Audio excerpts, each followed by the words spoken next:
ठग कैसे खुद ही ठग गया। दोस्तों, स्वागत है आपका अपने YouTube चैनल पर। आज हम बात करेंगे एक ठग के बारे में जो कैसे खुद ठग गया। गांव के बाहर बसे हुए जंगल में एक ठग जिसका नाम रघु था अपने छल और धोखे से दूर दूर तक मशहूर था।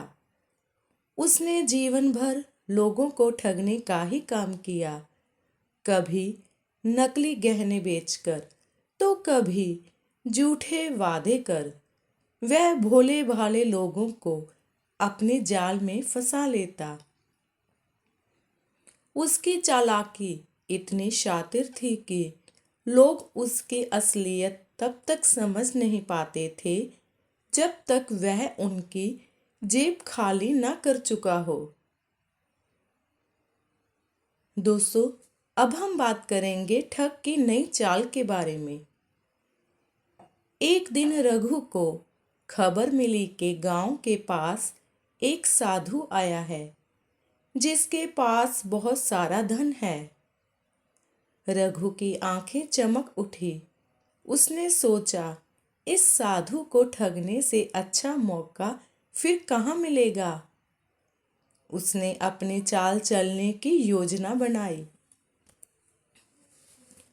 रघु ने साधु के पास जाकर भक्त का भेष बना लिया।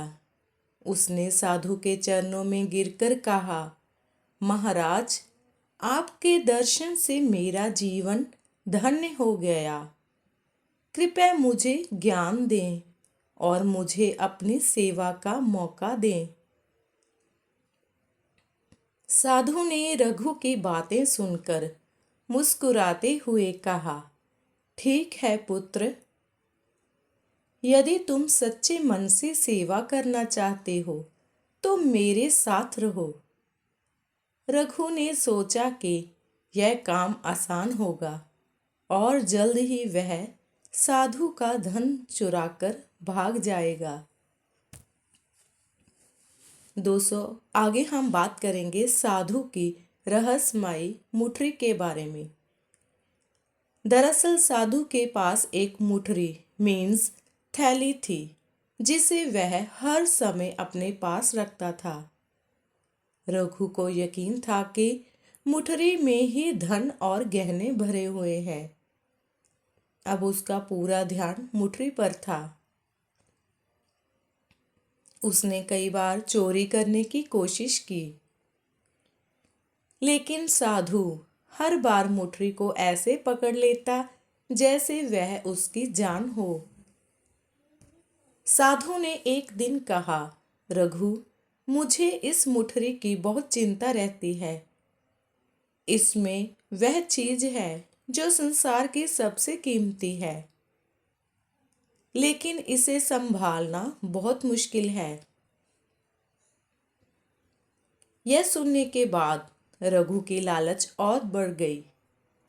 उसने सोचा, संसार की सबसे कीमती चीज, यह तो मेरे लिए ही बनी है। दोस्तों, अब हम बात करेंगे ठगी की उस रात के बारे में। एक रात जब साधु गहरी नींद में था, रघु ने मुठरी चुराने का निश्चय किया। उसने धीरे धीरे साधु के पास जाकर मुठरी उठा ली। जैसे ही उसने मुठरी खोली, उसके अंदर से कागज का एक टुकड़ा निकला। रघु हैरान होकर कागज को पढ़ने लगा। उस पर लिखा था, जिसने यह मुठरी चुराई है वह अपने लालच और मूर्खता का सबसे बड़ा ठग है। रघु को ऐसा लगा जैसे बिजली गिर गई हो। वह समझ गया कि साधु ने पहले ही उसकी चालाकी को भांप लिया था। मुठरी में ना तो धन था और ना ही गहने। वह तो बस रघु को उसकी असलियत दिखाने का एक साधन थी। पछतावा और सीख। रघु शर्मिंदा होकर साधु के चरणों में गिर पड़ा और अपने किए की माफी मांगी। साधु ने मुस्कुराते हुए कहा, पुत्र, ठगी का जीवन छोड़ दो। धन दौलत से बड़ा कुछ नहीं होता, और वह है सच्चाई। उस दिन के बाद रघु ने ठगी का रास्ता छोड़ दिया और सच्चे मन से साधु की सेवा करने लगा। वह अब खुद को ठगने के बजाय एक अच्छा इंसान बनने की राह पर चल पड़ा। लालच और धोखा देने से अंत हम खुद को ही नुकसान पहुंचाते हैं। सच्चाई और ईमानदारी का रास्ता ही सबसे सही है। दोस्तों, उम्मीद है आपको हमारी ये आज की कहानी पसंद आई होगी।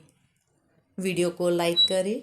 चैनल को अगर आपने अभी तक सब्सक्राइब नहीं किया, कृपया चैनल को सब्सक्राइब करें और अपने दोस्तों और रिश्तेदारों को शेयर करना ना भूलें। मिलते हैं आगे ही एक और नई कथा व कहानी के साथ। तब तक के लिए जय श्री कृष्ण।